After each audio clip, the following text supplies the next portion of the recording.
dañoo replace a regional coordinator waaye to cut the story short in that case dafa mujjee ak meeting si office Halifa man bu ma àggee si meeting bi xam nga wax naa fi ne last week de doy am na ñoo xam ne ñu ngi téye more than 2 positions moom si boppam he's a secretary general, he's the spokesperson, no problem with that, he's doing it good.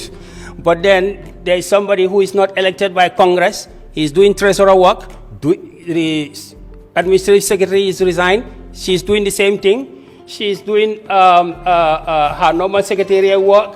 And then there are lots of people you meet in the party who want to contribute, but ma ñëw si meeting bu ma wax ne the reason why they would not contribute, or my answer to whether I have gone to his house or not. I went for the meeting to attend boo xam ne activists ñoo fa nekk for West Coast.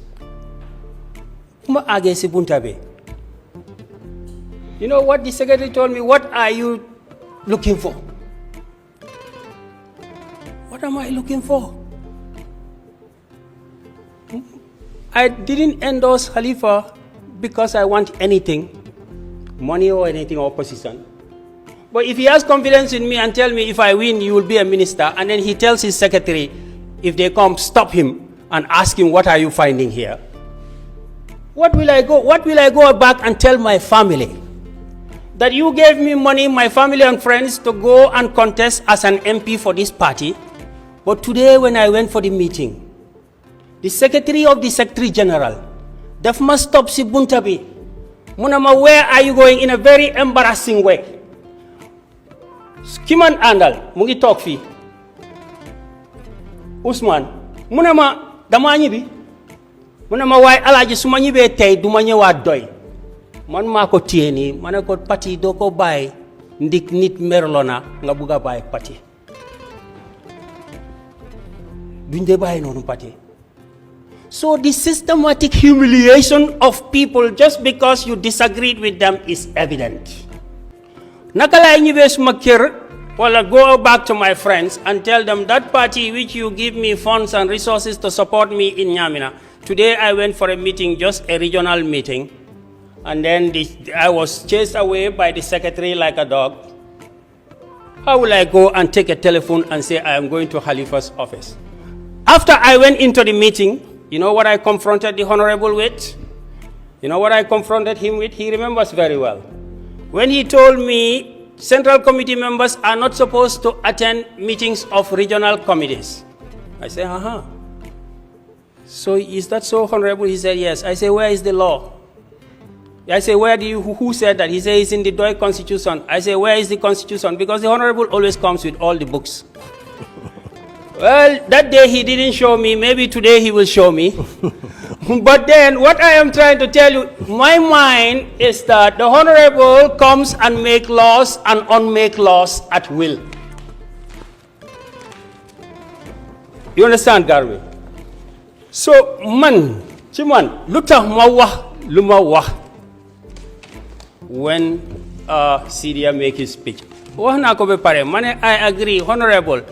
I'm not legal right to contest any election he wants.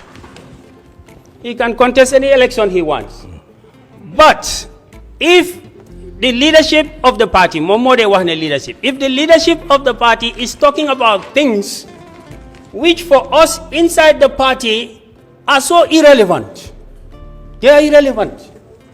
What is relevant is the fundamental management problems that we face on a daily basis. As a management philosophy, number one, you must, one of the role of management is, internal controls to protect the assets. And one of the key functions of internal controls is segregation of duties. In DOI, when they tell you committee or central committee, everything on paper is fine. Every party is run by two things, policy and administration. DOI policy, I have no problem, it's clear direction, but the administration is very weak. In fact, it's a one-man administration. Any decision Bojel, it comes back to Khalifa. I don't need anything to prove that. What I need to prove that is what I faced myself. Yes, you want to ask me a question? Yeah. Yeah, all right. Mohammed, you have 5 minutes. Yeah, let him ask me, but that his question is not part of the 5 minutes. All right, Yeah. of course it is. Yeah. No, sila bokude because 5 minutes let us say. All right, okay. Kurang continue, just continue. That's fine. Mo bukan am point mo. Yeah, why but am bañu nga laaj ko mom sula alawe is fine, but 5 minutes laaj bek tontu bi yep sila bok. Yeah. Yeah, I don't mind. Yeah, so I know anytime you confront the Honorable, he's ready. I know he's ready. Because what is on paper is always correct. I have no doubt. But when I joined DOI in 2021, we were talking about resolutions of establishing a member register. In 2022, resolutions of member register. In 2023, Congress resolutions of member register. In 2024, resolution for the registration of members. And it's a 40-year-old party. So there is a lot of good policy. But where is the action? I listened to him on radio, on TV last week. He's talking about the weakness of the agricultural department in the Gambia, on the Jawara, on the Barrow, and on the Yaya. That there is a lot of workshops, a lot of policy, but nothing is happening. Well, DOI is operating like the agricultural department of the Gambia. He talked about decentralization, village, ward, and district. And I am sitting watching him on TV. Where is the empowerment of the villages and the youth? dinaa tontu ma laaj ko benn laaj ndax bi mu duggee DOI ak léegi ndax mos naa ñëw ci office bi wala mu ñëw ci kër gi ma nekk ne ma man de dugg naa DOI wante lii ak lii ak lii jaaxal na ma te bugg naa nga leeralal ma ko ndax mos nañoo am waxtaan woo maak moom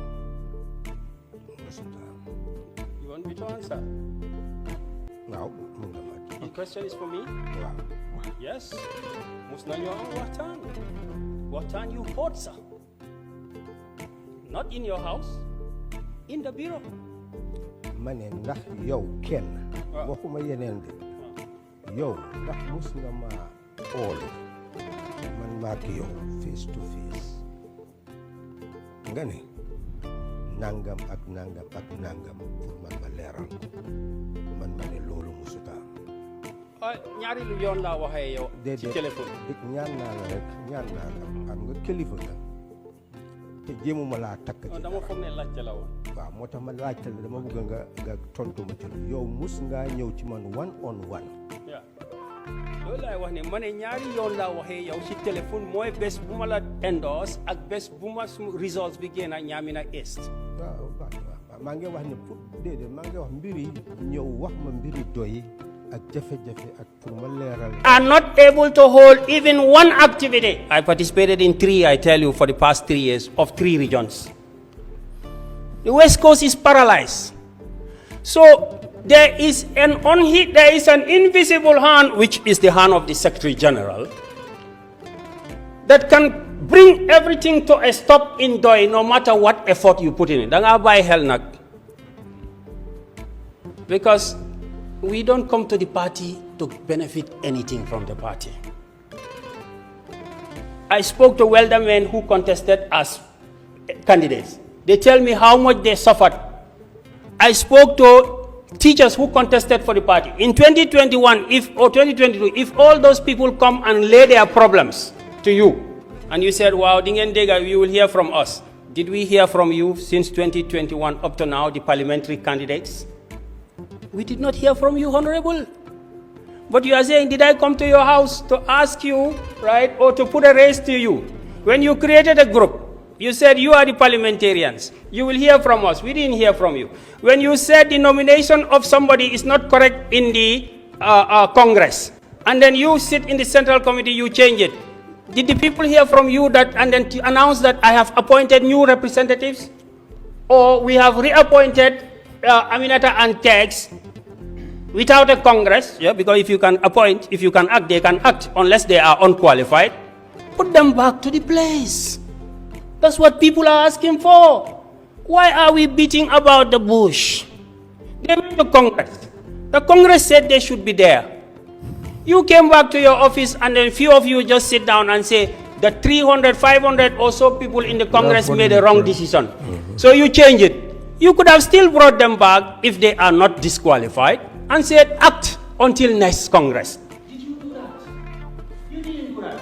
So you throw sand into people's effort, even though we are under you and we respect you, you have a good policy direction. I am talking here about your administration. Okay. Touch your mic, please. Sige now. Okay. Well, you gave up on social media, but they have no clue about what you cannot know the management of a party. All right. But I will not be on the air telling people, Baro, 3 years job now, he break the law, don't trust him again. And then when I want to elect somebody to the state house, I know how I fight to get him elected and how I cry to get him elected. I don't do half and half in my life. After I do that, if I hear him saying certain talk, I will say, Konki mom, soon go elected, you can walk with my chain, that did not left second term. One year I walk it. All right. That don't worry now. All right. Then if I elected him, right, if I supported him, okay, correct. and then I am in the party, party will next yeah, dinaa ñëwaat sa time bi dafa jeex sa time am. What's the problem with the mic? Yeah, but all right. Léegi you people are not doing a good job today. Ñëwaat yéen but solo ma ko maye mu bëggoon delluwaat si honorable